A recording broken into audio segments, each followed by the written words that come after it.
Apakah bisa perhatian muadzinnya sudah wudu? Cakep. Ini ada muadzin belum wudu. Kejadian beberapa tahun yang lalu sebelum pandemi, tidak saya sebutkan maksudnya gimana. Saya ngisi pengajian kayak gini, maghrib isya, sebelum adzan saya sudah datang. Sholat sunnah tahiyatul masjid, waktu maghrib masuk, kok ada yang adzan di perumahan ini. Saya tengok ke kanan, ada seorang anak muda lari-lari dengan keringat bercucuran. Saya tengok, dia muadzinnya. Kenapa keringat bercucuran? Habis main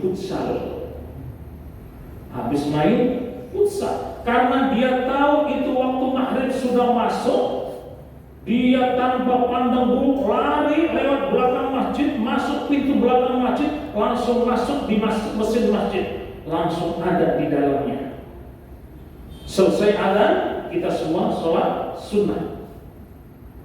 Bel bunyi, kok teman-teman juga.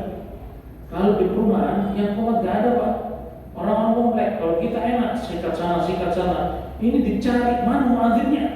Lagi mandi. Muadzinnya lagi mandi. Ini selesai urusan. Sunnahnya muadzin harusnya apa? Sebelum adzan ia sudah dalam keadaan berwudu. Loh, bagaimana itu adzan, suara adzan ada aurahnya memanggil orang, wong dia sendiri tidak dalam keadaan bersuci. Jangan ditiru di sini ya. Kecuali kalau habis adzan, klepnya rusak, rek, itu lain urusan tuh. Nah, kalau disengajakan, itu beda. Oleh karena itu, ketika kita bisa membiasakan sebelum muadzin mengumandangkan adzan kita sudah berwudu dalam keadaan suci, istiqomah sampai hari kematian kita, bil ghairi hisab, masuk surga tanpa dihisab. Ini hampir sama kedudukannya dengan Sayyidina Abu Bakar As-Siddiq. Gara-gara apa? Menghormati waktu. Ini yang diajarkan dalam Al-Quran.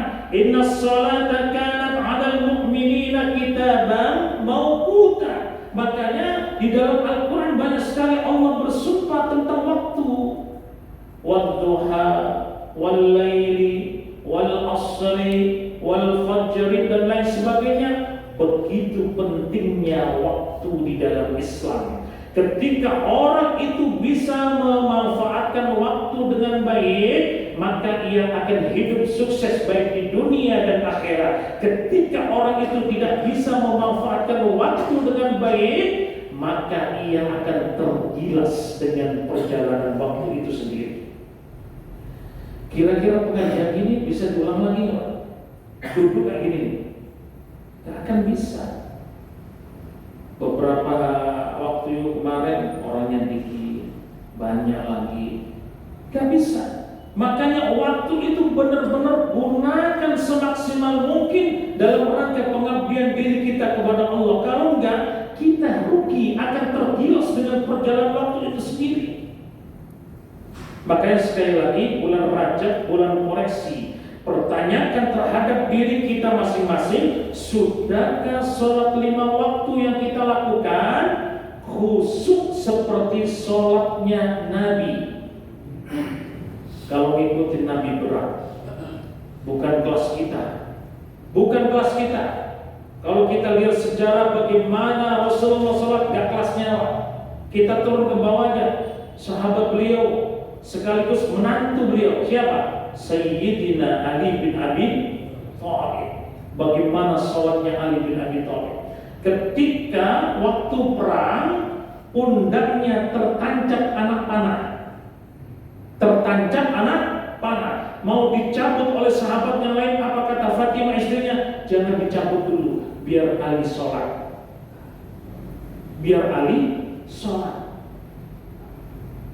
Pas sholat, Allahu Akbar, baca Fatihah, di tengah-tengah baca ayat, ditarik itu anak panah, enggak terasa.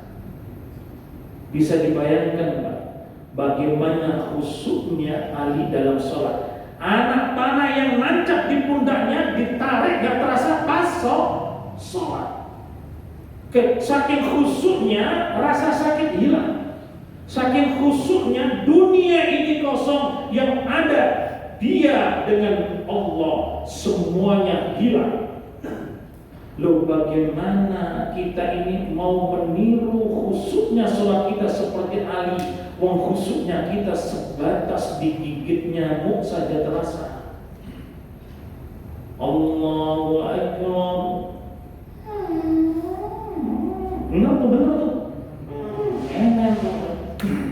Sholat sambil nembrok nyamuk. Ya Bu ya? Ngaku.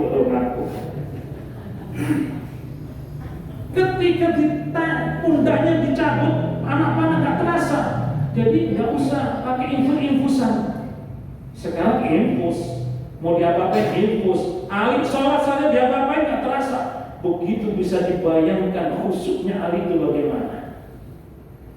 Bapak Ibu yang saya hormati, jadi itu koreksi terus, mumpung kita ini masih berada di pertengahan bulan Rajab. Bapak Ibu yang saya hormati, nah sekarang kita kembali ke permasalahan awal. Kehidupan manusia habis dunia adalah alam barzah atau dikenal dengan alam kubur. Berapa lama kita ini hidup nanti di alam kubur? Nunggu kiamat. Tanda-tanda kiamat sudah banyak. Di dalam hadis Arba'in Nawawi kemarin saya sebutkan 2 saja Nabi mengatakan tanda kiamat. Yang pertama, antalidal amatu rabbataha. Ketika budak hamba saya melahirkan tuan-tuannya. Artinya apa? Ada anak yang menjadikan pembantu, yang menjadikan budak orang tuanya. Orang tuanya disuruh-suruh terus. Ma tolong masakin ini ma tolong ini jahitin ini ma tolong beli ini Ibunya diperbudak, tanda kiamat. Yang kedua kata Nabi, wa antara hufatul urata al-alata. Kita tengok ada hufat. Hufat itu apa? Orang yang tidak pakai sandal. Dikelambangkan ini orang susah. Al-alata, orang fakir miskin. Ri'a asyai, penggembala kambing. Yatatawaluna fil bunyan. Tapi mereka berlomba-lomba membangun gedung-gedung tinggi pencakar langit. Apa maksud hadis ini Bapak Ibu?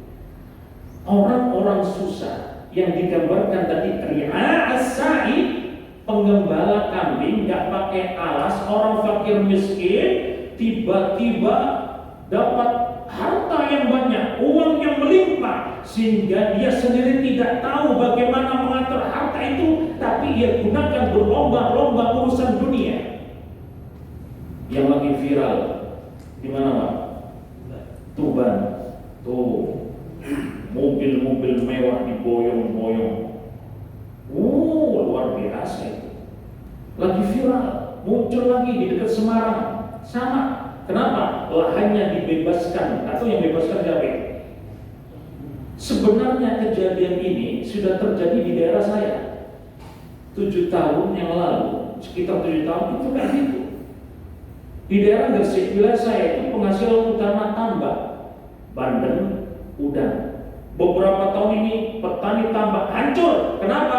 Limbah petrokimia, limbah pabrik semen, limbah pabrik ini pompen. Banyak pabrik di Gresik. Akhirnya apa? Itu udang nggak bisa gede, mengkeret. Tahu mengkeret Pak? Segini matang. Matang tahu, warnanya kuning, naik ke atas mati. Bandeng nggak bisa gede-gede. Akhirnya apa? Petani tambak hancur total. Makanya saya pindah ke Jakarta. Hancur total. Akhirnya apa? Perusahaan Pelni membeli tambak orang-orang Gresik. Gak semua kena, tapi sebagian besar kena. Senang. Minimal yang ia pegang, yang tambaknya kecil 10 M. Ada yang 30 M. Luar luar biasa, yang tadinya penghasilan sehari 20.000, 50.000, udah lihat MM-an, banyak yang mati Bu. Kaget. Ya makanya ada yang beli mobil Jaguar, harganya hampir 1 M. Dia naik sekali, pulang mati. Banyak yang mati. Saya tanya saudara saya, sekitar ada 5-an yang mati. Kenapa? Bisa jadi dia kaget, bisa jadi dia nggak tahan melihat duit banyak. Makanya tadi disebutkan yatatawaluna fil bunyan, berlomba-lomba dalam urusan dunia. Makanya benar Al-Quran mengatakan alhaakumut takatsur, bermegah-megahan itu akan melalaikan kalian hatta zurtumul maqabir. Berhentinya di mana? Pas ia masuk ke dalam alam kubur, baru berhenti. Biasa hormati. Banyak penafsiran yang menafsirkan yang dimaksud dengan ri'a as-sa'i, pengembala kambing yang tidak beralas kaki, miskin, fakir, susah. Ini siapa? Ada yang menafsirkan negara-negara teluk, Bahrain, Qatar, Oman, Saudi Arabia, Dubai, Zuni Emirat Arab, yang dulunya susah, sekarang Arab. Apa? Yatatawaluna bil bunyan, berlomba-lomba membangun gedung-gedung tinggi. Dubai sekarang menjadi apa? Parisnya Arab.